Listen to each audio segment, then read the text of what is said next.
Hello everyone, সবাই কেমন আছেন?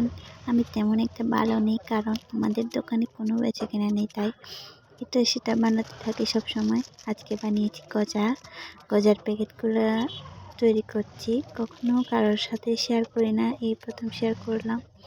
আমার গজার প্যাকেটগুলো কেমন হয়েছে একটু বলে যাবেন।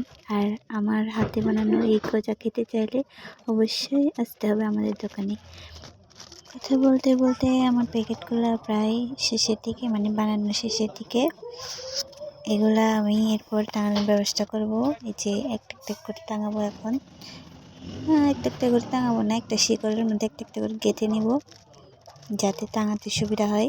একটা একটা করে, বেশি হয়নি, কয়েকটা প্যাকেট বানিয়েছি মাত্র। বেশি বানালে সময় বেশি লাগে, তো তাই বেশি একটা বানাতে পারি না, সময় গোলায় না।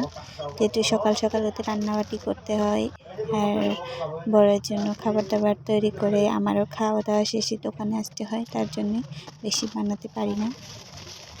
আর প্যাকেট করার ফাঁকে একটু বেচাকেনা করছি আর কি।